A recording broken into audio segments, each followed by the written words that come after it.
যারা আল্লাহর পথে চলে, আল্লাহর কথা বলে, আল্লাহকে ভালোবেসে সপেছে জীবন, তাদের কিসের ভয়, কে করে পরাজয়, শহীদি তামান্নাতে নাচে তার মন। যারা আল্লাহর পথে চলে, আল্লাহর কথা বলে, আল্লাহকে ভালোবেসে সপেছে জীবন।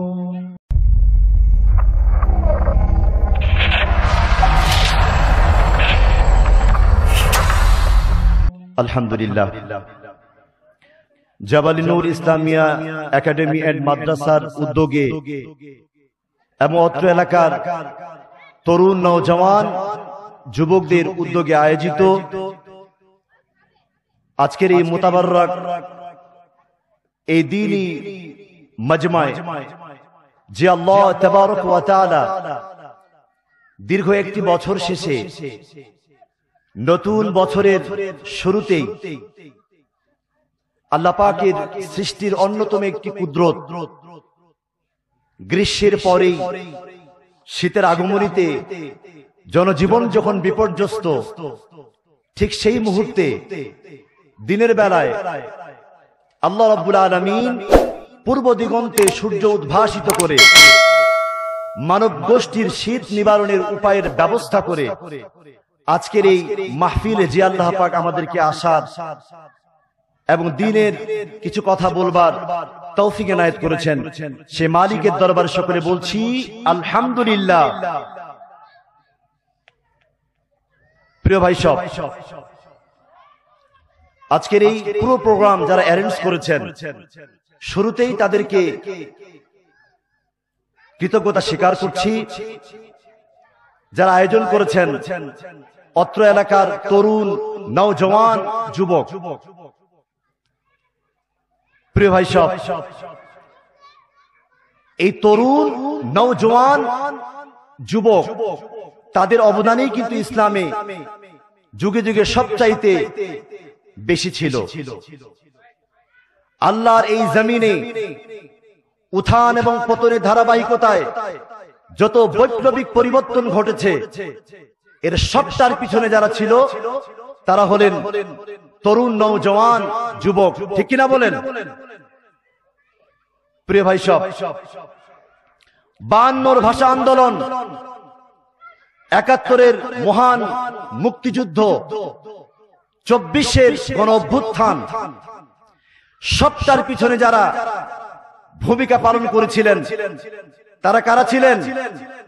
সবাই তরুণ নওজওয়ান এবং যুবক ছিলেন, ঠিক কিনা বলেন?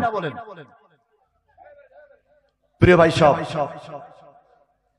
যুবক যদি জাগ্রত হয়ে যায় তাহলে ইসলাম নিরাপদ হয়ে যায়, আর যুবক যদি ঘুমিয়ে পড়ে, নাস্তিক মুরতাদ বেঈমানরা ইসলামকে অন্য খাতে প্রভাবিত করবার চেষ্টা করবে। প্রিয় ভাই সব, এজন্য আল্লাহ পাক যুগে যুগে তরুণ নওজওয়ান যুবকদের মাধ্যমে কি করেছেন? ইসলামের ব্যাপক উন্নয়ন সাধন করেছেন। প্রিয় ভাই সব,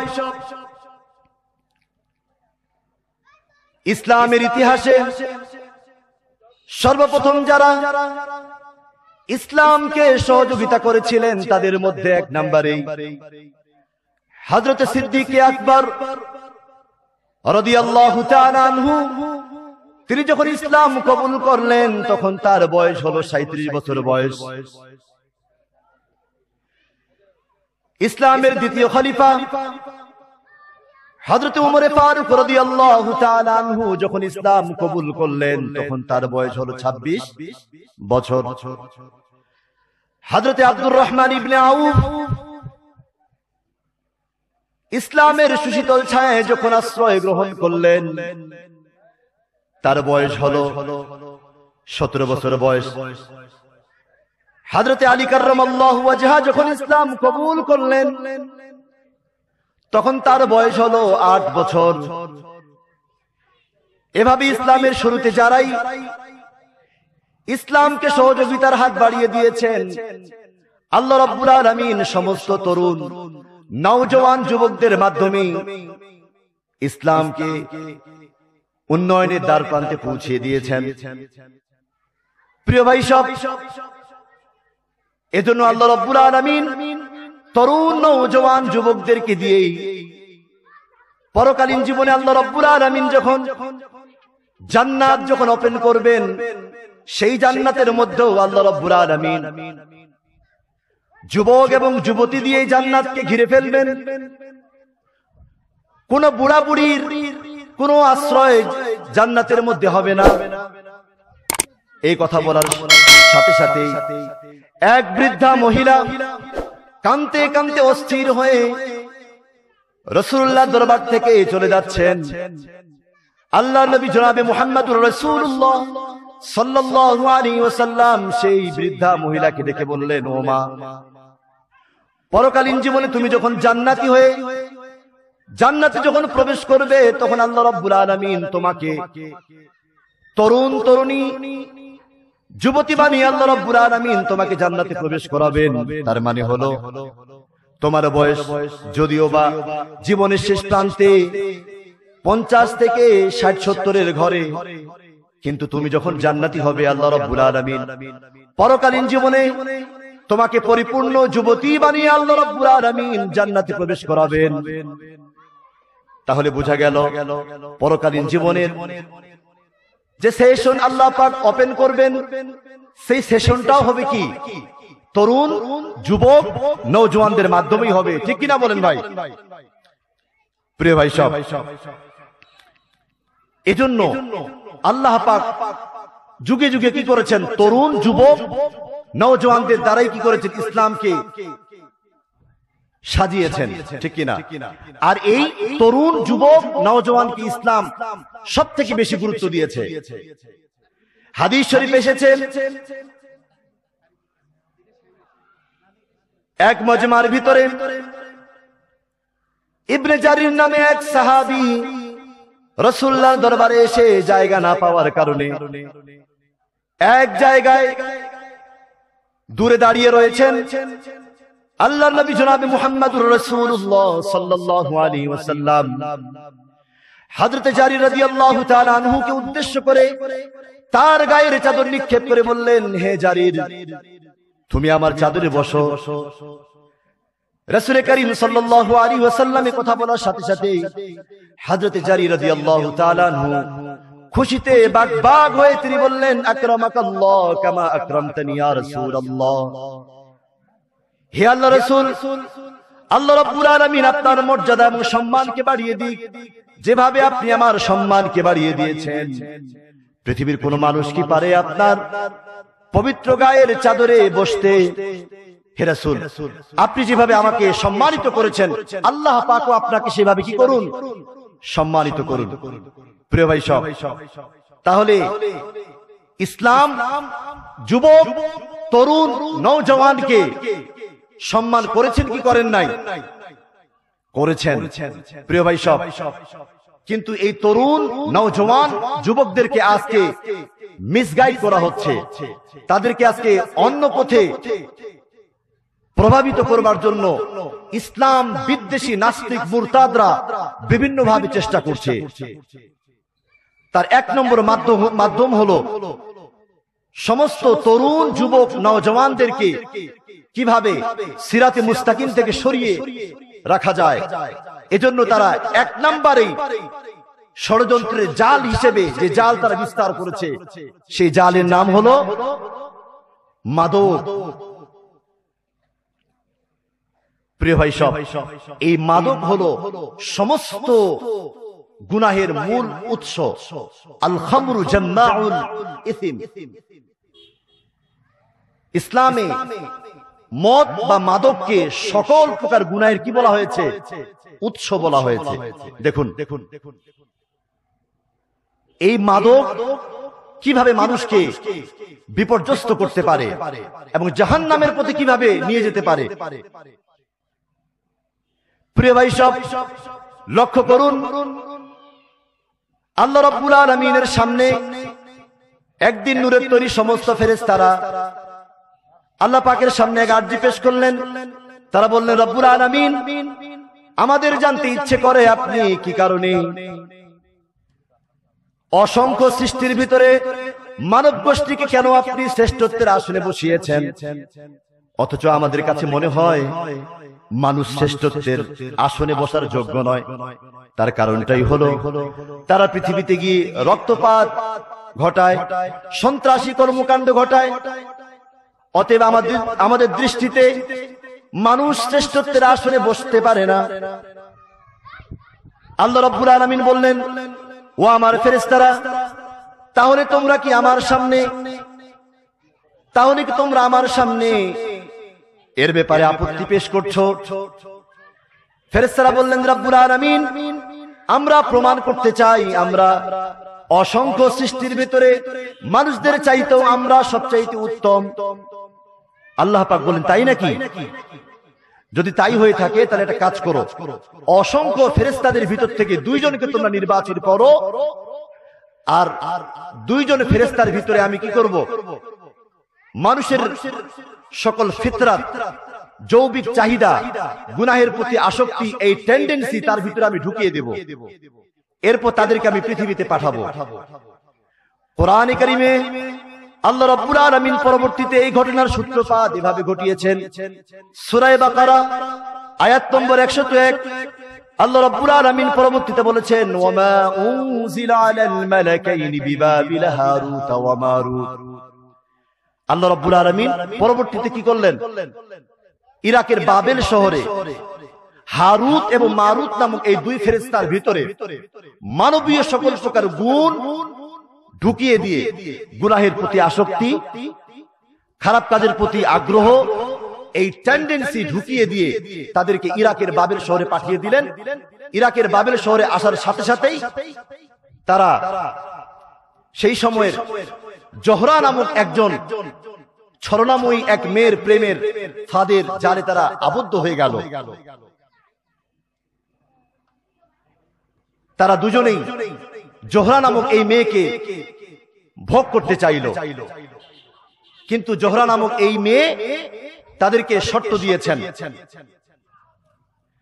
শর্ত দিয়েছেন যে তোমরা আমাকে ভোগ করতে পারো একটি শর্তে, যদি তোমরা আল্লাহর সাথে কাউকে শরীক স্থাপন করতে পারো। হারুত এবং মারুত নামক এই 2 ফেরেশতা বললেন, অসম্ভব, যেহেতু আল্লাহ পাক আমাদেরকে পৃথিবীতে পাঠানোর সাথে সাথেই কি বলেছিলেন, দুনিয়ায় গিয়ে আমরা শিরক করতে পারবো না, মদ্যপান করতে পারবো না এবং জেনায় লিপ্ত হতে পারবো না। তো জোহরা নামক এই ছলনাময়ী রমণী বললেন, যদি তোমরা আমাকে পেতে চাও তাহলে 1 নম্বরে আল্লাহকে অস্বীকার করতে হবে। হারুত এবং মারুত নামে মানুষরূপী এই ফেরেশতারা বললেন, না না না, আমাদের পক্ষে সম্ভব নয়। জোহরা বললেন, তাহলে আমাকে ভোগ করাও তোমাদের পক্ষে সম্ভব নয়। তখন 2 নম্বর কন্ডিশন দেয়া হলো, যদি আমাকে ভোগ করতে চাও তাহলে তোমাদেরকে ওই যে একটা বালক দেখা যায়, ওই বালককে হত্যা করতে হবে। তারা বললেন, এটাও আমাদের পক্ষে সম্ভব নয়। আর ওই ছলনাময়ী নারীও বলল, তাহলে আমাদেরকেও পাওয়া সম্ভব নয়। তখন হারুত এবং মারুত নামক এই মানুষরূপী 2 জন ফেরেশতা বললেন, তাহলে উপায় কি? তখন জোহরা নামক এই ছলনাময়ী এই নারী বললেন, সত্যি যদি তোমরা আমাকে পেতে চাও তাহলে কি করতে হবে, এই ধরো মদ, আর মদ পান করো। মদ পান করতে পারলেই তোমরা দুজনেই আমার সাথে খারাপ সম্পর্কে জড়িত হতে পারবে। হারুত এবং মারুত নামক এই 2 মানুষরূপী এই ফেরেশতা তারা ভাবলেন, আল্লাহর সাথে শিরিক করা মস্ত বড় অপরাধ, মানুষকে হত্যা করা মস্ত বড় অপরাধ, আর এই মদ পান করা একটু সিম্পল একটা ব্যাপার। তারা কি করলেন, শেষের শর্তে রাজি হয়ে মদ পান করলেন। মদ পান করেই বালককেও হত্যা করলেন, আল্লাহকেও অস্বীকার করলেন। সর্বশেষ আল্লাহ পাক তাদেরকে যে বিষয়ে নিষেধাজ্ঞা দিয়ে পৃথিবীতে পাঠিয়েছিলেন সেটি হলো পৃথিবীতে গিয়ে জেনা বেবিচারে তোমরা লিপ্ত হতে পারবে না। সেই জেনা বেবিচারেও লিপ্ত হতে তারা কি হলো? বাধ্য হলো। কিসের কারণে বলেন না সবাই? এই নেশার কারণে। অতএব এই নেশাই হচ্ছে কি সকল ধ্বংসের মূল। এরপরে তরুণ নওজোয়ান যুবকদের 2 নাম্বার ধ্বংসের কারণ হলো মোবাইল। মোবাইল ক্ষতির কারণ কি না? আর এই যে এটা যে একটা ক্ষতির বিষয়, এই ক্ষতির উপর আসক্ত হওয়া এটা শুরু হয় কখন থেকে? একেবারে ছোট থেকে, ঠিক না? আজকে ছোট্ট ছোট্ট বাচ্চাগুলোকে যতক্ষণ পর্যন্ত আপনি ললিপপ হাতে না ধরিয়ে দিবেন, এখন ললিপপ হাতে ধরিয়ে দিলেও কিন্তু আর পড়তে চায় না, যতক্ষণ পর্যন্ত মোবাইল হাতে না দিবেন, ঠিক না? প্রিয় ভাই সব, শুধু কি তাই? আপনি আপনার বাচ্চাকে আপনি খাওয়াইতেও পারবেন না যতক্ষণ পর্যন্ত মোবাইল হাতে না দিবেন। মোটু পাতলু, সিবা, এই যে যত কার্টুন রয়েছে, এই কার্টুনগুলো যতক্ষণ পর্যন্ত আপনি ওপেন না করবেন ততক্ষণ পর্যন্ত আপনি আপনার বাচ্চা কি করতে পারবেন না? খাবার খাওয়াইতে পারবেন না। প্রিয় ভাই সব, আপনি যে আপনার সন্তানের কত বড় ক্ষতি করছেন। অথচ আমি আমার ভাষায় কথাটা এভাবে বলি, আপনার ছোট্ট সন্তান খাবার খাচ্ছে না, তাই বলে আপনার বাচ্চা আপনাকে বাধ্য করছে মোবাইল দিলেই সে খাবে। আপনি কি মনে করেন, আপনি যদি মোবাইল আপনার সন্তানকে না দেন তাহলে কি মনে করেন আপনার সন্তান কি খাবে না? অবশ্যই খাবে। কতক্ষণ না খেয়ে থাকবে? এক পর্যায়ে কিন্তু ঠিকই খাবে। তার কারণটা হলো পৃথিবীতে মানুষ কিন্তু না খেয়ে মরে না, মরে কি খেয়েই কিন্তু মরে, ঠিক না ভাই? 2013 ঢাকায় রানা প্লাজা ঘটনা মনে আছে তো আপনাদের? এই রানা প্লাজায় ঘটনায় রেশমা নামক একজন মেয়ে পরবর্তীতে উদ্ধার হয়েছিল। প্রায় বিল্ডিং চাপা পড়ে রেশমা নামক এই মেয়ে বিল্ডিং এর ভিতরে প্রায় 17 দিন পর্যন্ত কি ছিল? আটকা পড়েছিল ভাই। সাংবাদিকরা যখন তাকে স্টেটমেন্ট নিয়েছিল যে এই 17 দিন আপনি কি খেয়েছিলেন, সে বলে আল্লাহর কসম করে বলছি আকস্মিক এই বিল্ডিং ধসের কারণে আমার সাথে যে খানা ছিল, যে খাবার ছিল, এই খাবারও আমার কোনো হুঁশ ছিল না। তো সাংবাদিকরা বলছে তাহলে এই দিনগুলো থাকলে কিভাবে? রেশমা বলেছিল দীর্ঘ 17 দিন পর্যন্ত আমি না খেয়েছিলাম, ঠিক কিনা ভাই? মনে আছে না আপনাদের? অতএব মানুষ কিন্তু না খেয়ে মরে না, মরে কিসে বলেন না সবাই? খেয়েই মরে। অতএব যদি আপনি খাওয়ার সময় যদি আপনি মোবাইল প্রোগ্রাম যদি আপনি চালু না করেন, আপনার বাচ্চা খাবে না, এটা ভুল। কতক্ষণ? তো যাই হোক প্রিয় ভাই সব, আমি আর কথা দীর্ঘ করব না, শুধুমাত্র সংক্ষিপ্ত পরিসরে যে কথাগুলো আমি নিয়ে আসলাম সেটি হচ্ছে ইসলামের উন্নয়নে তরুণ, নওজওয়ান এবং যুবকদের যে ভূমিকা, এবং সেই সাথে যুবকদের ধ্বংসের কারণ শীর্ষক বিষয়ের উপর আজকের এই মুখতাসার সময়ে যা কিছু বললাম, আল্লাহ রাব্বুল আলামিন সকলকে এর উপর পূর্ণ আমল করার সকলকে তৌফিক নসিব করুন। সকলে বলে আমিন। ওয়া আখিরু দাওয়ানা আলহামদুলিল্লাহি রাব্বিল আলামিন। আসসালামু আলাইকুম ওয়া রাহমাতুল্লাহি ওয়া বারাকাতুহু।